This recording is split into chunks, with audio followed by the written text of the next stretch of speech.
SNESdrunk. Hello, a couple years ago I made kind of a pipe dream sort of video talking about arcade games that the Super Nintendo missed out on, while putting aside the reality that they likely would have never worked on the SNES. I thought I'd revisit that idea, only this time looking at some of the lesser-known arcade games that were made by some of the world's premier developers at the time, everyone from Capcom to Konami to Data East to Technos. And again, yes, I'm well aware that these games would not work on the Super Nintendo as they did in the arcade, but hey, it's a fun excuse to play some arcade games. Cadillacs and Dinosaurs was made by Capcom as a complementary piece to the Saturday morning cartoon of the same name. It's based on the comic Xenozoic Tales. This one has similar features to Alien vs. Predator, where there's 4 playable characters and it's 3-player compatible with all sorts of special moves, including team attacks. What makes this one interesting is that when the dinosaurs show up, they attack everything, including enemies. If you like ridiculous beat-em-ups where you get to do stuff like fight dinosaurs with your fists, then you gotta play this one. It's really fun, and it really needs a home console release of some kind. Another good multiplayer beat-em-up is Guardians Denjin Mikai 2. I've talked about this one before. It's the sequel to Ghost Chaser Densei, which was released for Super Famicom but never left Japan. This one's a bit more intricate, featuring not only double-team maneuvers but combinations as well, and there's tons of replay value since there's 8 playable characters. Guardians also has some of the most hilarious sprite work ever, like this first-level boss who can't stop doing bodybuilder poses, and some of the enemy design here is great as well, like this boss here. Guardians is a fantastic beat-em-up that has a lot to offer. Technos made great games like Double Dragon and the WWF arcade games, and they also made this beat-em-up called Shadow Force. I really like this one because it's got a wide variety of moves you can utilize with 4 different characters that you can switch between, and the combat feels so fluid and satisfying. Sure, this game may not look as spectacular as some of the other arcade beat-em-ups that were out there at the time, but Shadow Force is all about feel, and this one just feels good to dig into.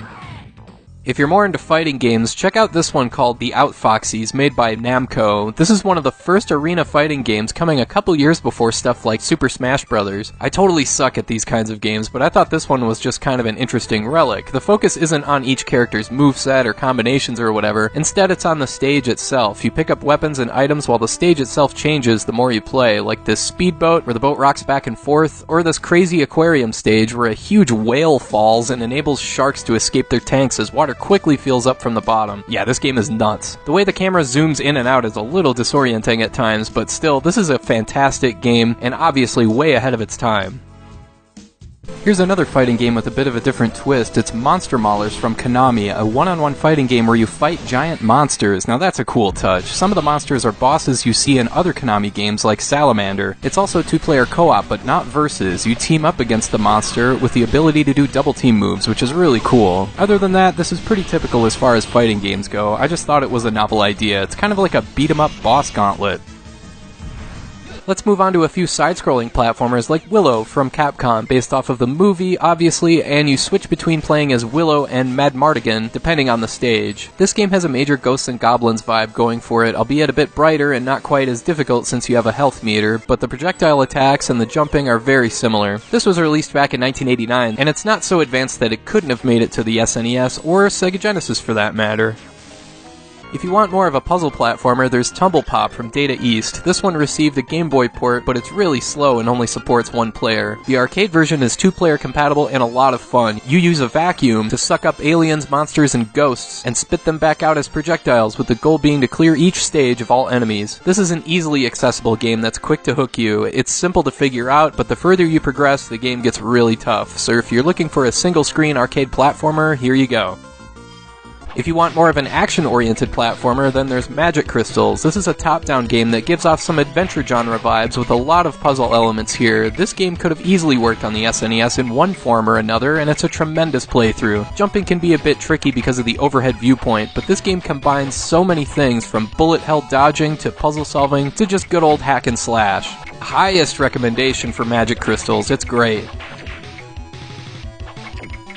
Another game I've really enjoyed over the years is SNK's Windjammers. This one thankfully has been made available for PS4 and Vita, but it started in the arcades before being ported to Neo Geo and Neo Geo CD. It's a very simple one-on-one Pong-style game, but there's 6 different characters you can play as that have a special throw, like the Thunder Loop, the Sideburner, or the Fire Snake. There's also 6 different courts that all vary in size and have different barriers in different spots, so each match has a different twist to it. This is one of my all-time favorite versus multiplayer games, going all the way back to when I first played it in the arcades as a kid.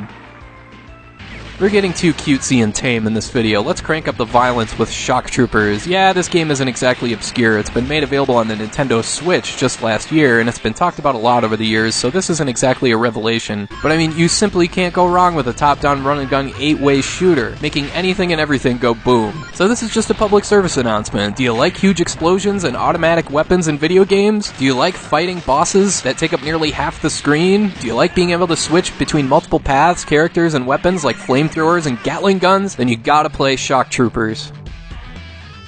If you want more of an old-school shooter-style run-and-gun, then there's Act-Fancer Cybernetic Hyper Weapon, another game by Data East where you're a cyborg that takes on all sorts of different forms, enabling different playstyles. This one's a little like R-Type meets Ninja Spirits meets Forgotten Worlds. The sound design and visual style almost have kind of a Splatterhouse vibe to them, but the enemy and boss design here are crazy and unpredictable. This game is unfortunately very short, but it's really tough, and I enjoyed seeing what kind of insanity this game could produce.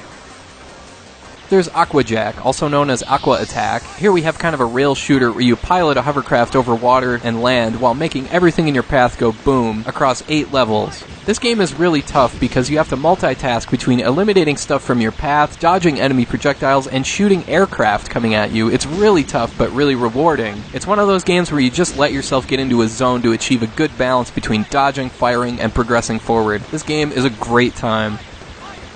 Last, we have G.I. Joe, made by Konami. Obviously, this one isn't all that obscure. Come on, it's G.I. Joe. But I never saw this cabinet in the wild, ever. And in addition to that, I never hear anyone talking about what a great 4-player game this is. Okay, that's just my subjective experience, obviously, but hey, I just wanted an opportunity to talk about this one. It represents the source material perfectly, with all sorts of characters to choose from, like Duke, Snake Eyes, Scarlet, and Roadblock. And it's got the same kind of gameplay as Aquajack, just a lot more chaos and carnage. I'm still kind of bummed out that the Super Nintendo never got a G.I. Joe game, but this is the next best thing. Alright, that's all for now. I want to thank you for watching, and I hope you have a great rest of your day.